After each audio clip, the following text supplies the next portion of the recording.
Welcome to chemistry classes by doctor Neelam Shakya. आज के इस वीडियो में मैं बताऊंगी आपको डिफरेंट टाइप्स की क्लोज पैकिंग में वॉइड्स के बारे में। वॉइड्स के बारे में जानना इसलिए आवश्यक है कि जब हमें वॉइड्स की जानकारी होती है तो इनके माध्यम से हम किसी भी क्रिस्टल का स्ट्रक्चर पता कर सकते हैं। तो समझिएगा वॉइड्स के बारे में कि किसी भी क्रिस्टल में जो पार्टिकल्स हैं वो इस तरीके से अरेंज होने की कोशिश करते हैं कि वो उस क्रिस्टल के एरिया का मैक्सिमम पार्ट कवर कर ले और उसमें वेकेंट स्पेस मिनिमम रहे। यानी कि पार्टिकल्स कोशिश करते हैं कि उस क्रिस्टल के अधिकतम भाग को कवर कर लें और उसमें रिक्त स्थान बहुत कम रहे, कम से कम रहे। तो इस तरह से जो डिफरेंट टाइप्स की क्लोज पैकिंग होती है जिसमें पार्टिकल्स कोशिश करते हैं क्रिस्टल के एरिया के डिफरेंट मैक्सिमम पार्ट को कवर करने की, उन क्लोज पैकिंग्स में सबसे ज्यादा इफेक्टिव क्लोज पैकिंग्स दो टाइप की होती हैं। कौन कौन सी? Number 1 HCP and number 2 CCP। HCP यानी कि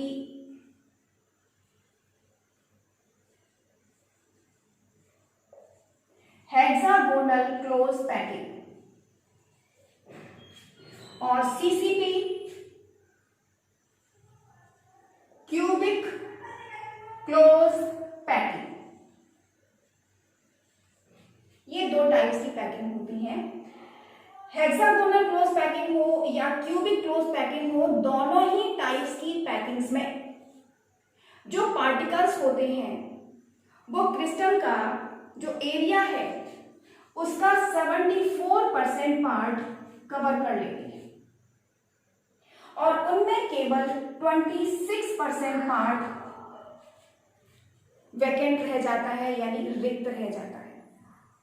यानी कि वैकेंट पार्ट या रिक्त भाग होता है केवल 26%।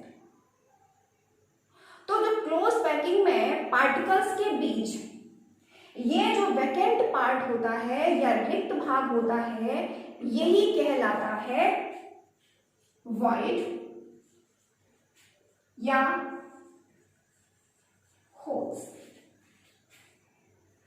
जिसको हिंदी में हम कह देते हैं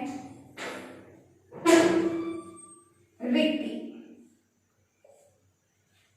वॉइड, होल्स या रिक्ति। अब ये जो रिक्तियां हैं इन क्रिस्टल्स में वो भी दो टाइप्स की होती हैं। यानी कि हेक्सागोनल क्लोज पैकिंग हो या क्यूबिक क्लोज पैकिंग हो, इन दोनों में ही टू टाइप्स की वॉइड्स मिलती हैं। ये वॉइड्स कौन सी हैं? फर्स्ट होती हैं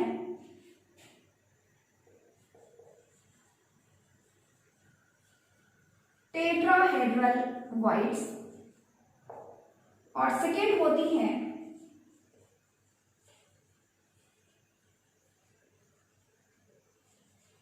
ऑक्टाहेड्रल वॉइड्स।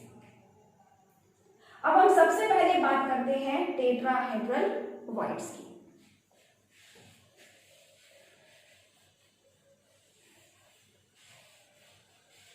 तो जो टेट्राहेड्रल वॉइड्स होती हैं, कोई भी क्रिस्टल हो उसमें अगर हम नंबर ऑफ पार्टिकल्स पता कर लें, यानी पार्टिकल्स की संख्या पता कर लें, तो हम उसमें बता सकते हैं कि कितनी टेट्राहेड्रल वॉइड्स हैं। क्योंकि टेट्राहेड्रल वॉइड्स की संख्या किसी क्रिस्टल में उपस्थित पार्टिकल्स की संख्या की दोगुनी होती है। यानी अगर यदि किसी क्रिस्टल में पार्टिकल्स की संख्या स्मॉल n है, या हम कह सकते हैं if number of particles in crystal equal small n, then number of voids in crystals equal 2 है। क्या कह सकते हैं कि यदि किसी क्रिस्टल में पार्टिकल्स की संख्या हमने कितनी मानी, स्मॉल n, तो उसी क्रिस्टल में वॉइड्स की संख्या उनकी दोगुनी हो जाएगी, यानी कि 2n हो जाती है। तो पार्टिकल्स की संख्या मालूम है तो हमने पता कर ली वॉइड्स की संख्या। अब जो ये टेट्राहेड्रल वॉइड्स होती हैं, इन वॉइड्स का पार्टिकल्स की रेडियस से रिलेशन होता है, क्योंकि जो ये वॉइड्स होती हैं इनकी भी अपनी कुछ ना कुछ रेडियस होगी और पार्टिकल्स की भी अपनी रेडियस होती है। तो यहां पर यदि हम ये माने कि पार्टिकल की रेडियस है कैपिटल R, यानी कि radius of particle equal R और रेडियस ऑफ वॉइड इक्वल हमने माना स्मॉल r, तो इनके बीच भी एक रिलेशन होता है। क्या? अगर वो वॉइड है टेट्राहेड्रल वॉइड, तो क्या होगा relation? Small r equal 0.225 r। इस रिलेशन को याद रखिएगा, स्मॉल r इक्वल 0.225 r। यानी हम ये कह सकते हैं कि एक टेट्राहेड्रल वॉइड की रेडियस क्रिस्टल के जो भी कंस्टिट्यूएंट पार्टिकल्स होंगे, यानी जो भी अवयवी कण होंगे, उसकी रेडियस की 0.225 टाइम्स ज्यादा होगी। तो यहां से हमको एक रिलेशन मिल गया स्मॉल r और कैपिटल R के बीच में। तो यहां हम एक बात और भी कह सकते हैं कि यदि किसी पार्टिकल की रेडियस, इस क्रिस्टल के पार्टिकल्स की बात नहीं कर रहे हैं हम, किसी आउटर पार्टिकल की बात कर रहे हैं, किसी बाहरी पार्टिकल की बात कर रहे हैं, कि अगर किसी पार्टिकल की रेडियस इस वॉइड की रेडियस के बराबर यानी कि 0.225 r है या इससे कुछ कम है, तो वो पार्टिकल उस वॉइड में एंटर कर जाएगा, उस वॉइड में प्रवेश कर सकता है। किस कंडीशन में? कि उस पार्टिकल की रेडियस या तो इतनी हो या इससे कम हो। तो हम ये कह सकते हैं कि जो वॉइड की रेडियस है वही उस पार्टिकल की रेडियस है। तो हम अगर इसकी जगह पर ये कहें कि पार्टिकल की रेडियस यदि इतनी है तो वो पार्टिकल टेट्राहेड्रल वॉइड में एंटर कर जाएगा। अब आपको समझ में आ गया होगा कि एक आउटर पार्टिकल, एक बाहरी पार्टिकल किस कंडीशन में टेट्राहेड्रल वॉइड में एंटर कर सकता है। ये बात हम आपको इसलिए समझा रहे हैं कि आगे जो हम आपको नेक्स्ट वीडियो में क्रिस्टल स्ट्रक्चर समझाएंगे वहां पर इन्हीं सब बातों की जरूरत पड़ेगी, तो इनको आप ध्यान से समझें।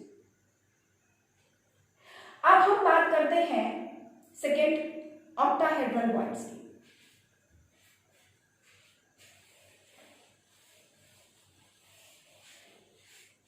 जो ऑक्टाहेड्रल वॉइड्स होती हैं उनकी संख्या कितनी होती है, ये भी पार्टिकल्स की संख्या पर डिपेंड करती है।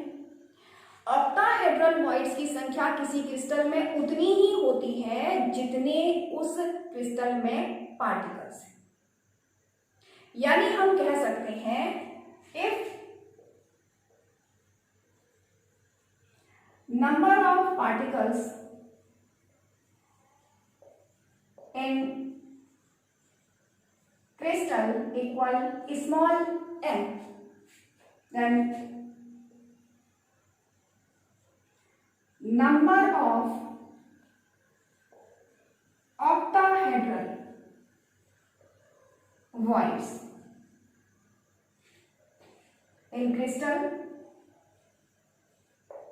equal n। यानी कि किसी भी भी क्रिस्टल में यदि पार्टिकल्स की संख्या स्मॉल n है तो उस क्रिस्टल में ऑक्टाहेड्रल वॉइड्स की संख्या भी स्मॉल n ही होगी। ये आपको क्लियर हो गया, यानी वॉइड्स की संख्या जितनी ही होगी उतनी ही पार्टिकल्स की संख्या भी होगी। अब यहां भी हम रिलेशन निकालते हैं ऑक्टाहेड्रल वॉइड की रेडियस और पार्टिकल्स की रेडियस के बीच में। तो यहां पर यदि हम माने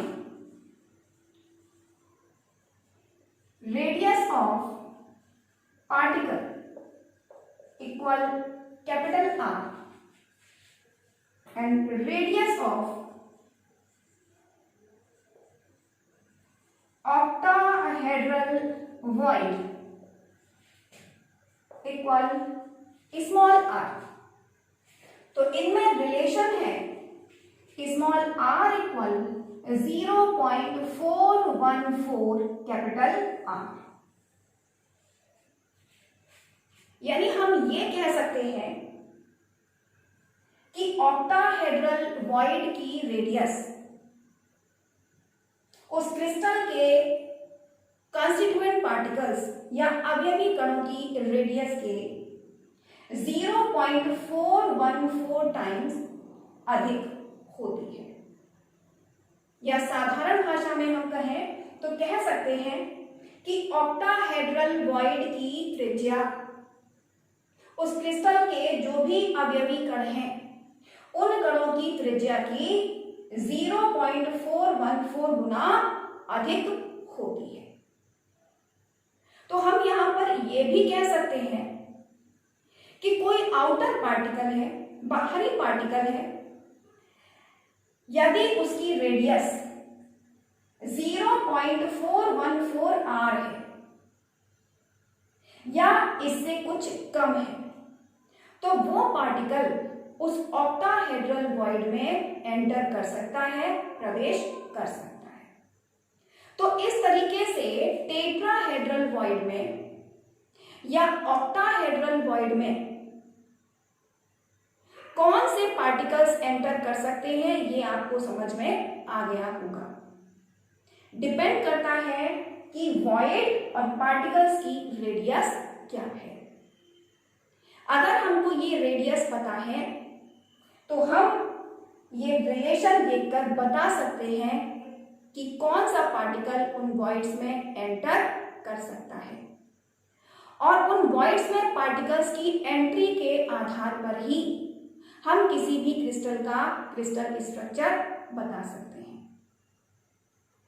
नेक्स्ट वीडियो में हम इसी बात को समझेंगे कि कैसे हम किसी क्रिस्टल का क्रिस्टल स्ट्रक्चर इन वॉइड्स में पार्टिकल्स की एंट्री के आधार पर बता सकते हैं।